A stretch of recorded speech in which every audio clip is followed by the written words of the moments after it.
Hola, mi nombre es Armando Sebastián Ángel Castro. Hola, mi nombre es Hernández Aguilar Troy.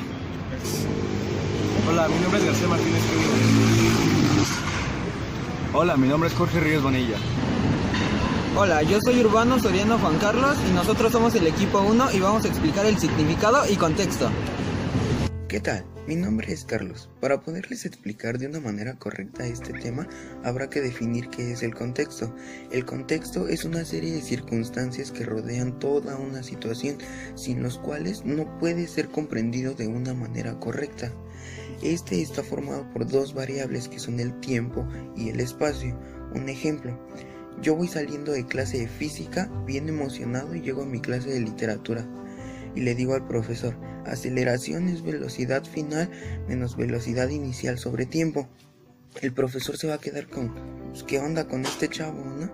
Pero si le explico: mire profesor, vengo saliendo de clase de física y nos acaban de explicar que la aceleración es lo mismo que velocidad final menos velocidad sobre tiempo.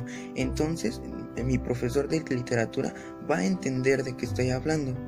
Bueno, una vez dicho esto, Raúl Ávila en su libro Lengua y Hablantes ha identificado 4 contextos que intervienen en el significado de una palabra o expresión. Buenas tardes, yo soy Troy y les vengo a hablar sobre el contexto semántico. Bueno, este contexto se refiere al significado que adquieren los signos dependiendo de la relación que establece el significado de los signos. También se refiere a las palabras que adquieren su significado en base al significado de las palabras que se encuentran en el contexto original. Bueno, unos ejemplos serían, por ejemplo, la llave, ¿no? Un ejemplo sería: pásame la llave para abrir la puerta. Otro ejemplo sobre la llave sería: iré al mecánico para que me preste la llave. Y otro sería: cierra la llave porque se está tirando el agua. Otro claro ejemplo es corona. Sería: vamos a tomarnos una corona porque hace mucho calor, de cerveza. La otra sería: la corona del rey porque pues, tiene la corona, ¿no? Y me puso la corona del dentista, o sea, de una pieza dental. Bueno, y eso sería todo. Aparece ese güey moneda. Hola, mi nombre es Armando. Yo les voy a hablar sobre el contexto situacional. Bueno, como tal, se define por el tipo de relaciones temporales, espaciales y de diálogo que establecen los interlocutores en el momento de la comunicación. Bueno, ¿qué es la comunicación? ¿O cómo se lleva a cabo? Siempre es dentro de un contexto situacional, que es compartido por los interlocutores y condiciona la significación de los mensajes. La significación o el sentido son inseparables siempre del valor que les confieren determinados tipos de situaciones y que son representadas por expresiones cuyo referente varía conforme a la situación de los interlocutores. Comúnmente estas expresiones son los adverbios del lugar: aquí, allá, acá, etc., de tiempo: hoy, mañana, pasado mañana, etc. Los pronombres personales: yo, tú, él, nosotros, ustedes. Los demostrativos: esta, ese, esos. Y los posesivos: mío, tuyo, suyo, etc. La ubicación de la situación está determinada principalmente por el hablante o emisor del mensaje. Bueno, en el caso de la comunicación escrita, existe siempre una mayor precisión debido a la ausencia del destinatario. ¿Qué quiere decir esto? Por ejemplo, en la situación de la comunicación oral no requiere de tantas precisiones como la escrita, ya que quienes sostienen un diálogo comparten una situación de tiempo y espacio y pueden apoyarse de los recursos expresivos propios de la oralidad, que pueden ser los gestos, ademanes, tonalidades de la voz, etc. Bueno, en escritos formales siempre es necesario precisar el contexto situacional. El empleo de palabras como actualmente, moderno, nuevo, innovación son muy importantes.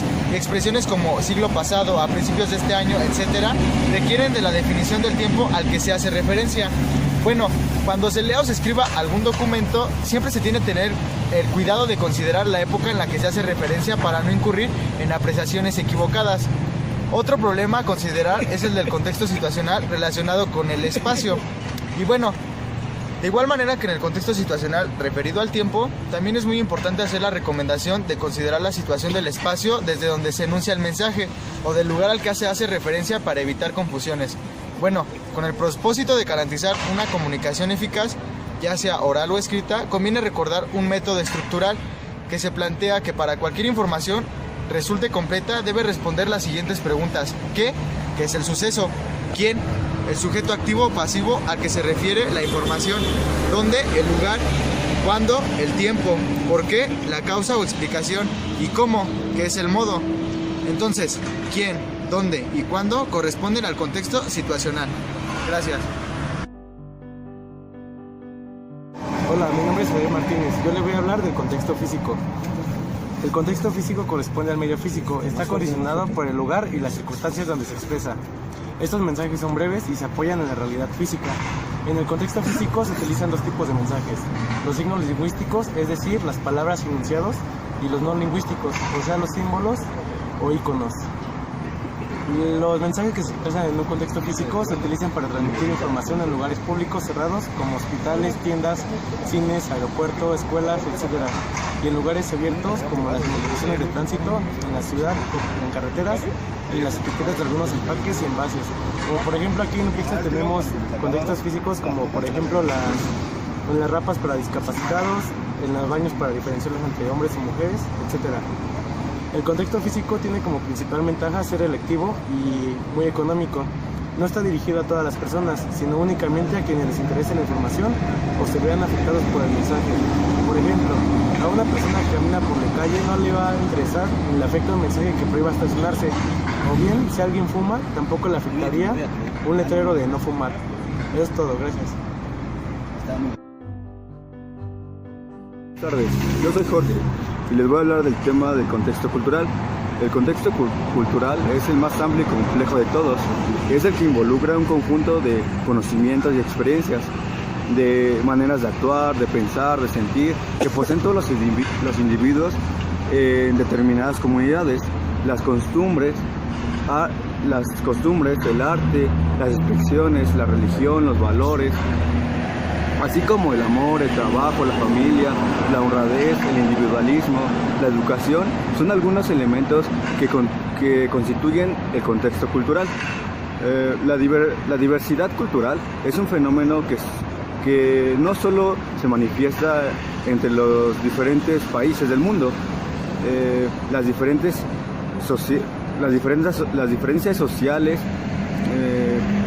las diferencias históricas, las generaciones políticas y educación influyen mucho en el contexto cultural. Cada persona, al relacionarse con los demás, expresa sus ideas e interpreta las ajenas de acuerdo con el contexto cultural donde se desenvuelve. Una palabra, una frase o un ademán, un gesto o cualquier tipo de expresión, cualquier persona lo toma de manera diferente a que la toma otra. Por ejemplo, las traducciones en un idioma a otro, que no basta con establecer la equivalencia semántica que aparece en los diccionarios. En muchas ocasiones el traductor tiene a buscar expresiones con el sentido de la palabra o expresiones dentro del contexto cultural a la que pertenecen los destinatarios. Por decir, una película de Cantinflas, aunque esté en español, no muchos de los países americanos de aquí que hablan español lo van a entender igual, porque México tiene una forma de hablar distinta a los demás. El contexto cultural influye y condiciona el significado y sentido de las palabras o expresiones para evitar una interpretación equivalente a lo que se quiere expresar. Por mi parte sería todo. Muchas gracias.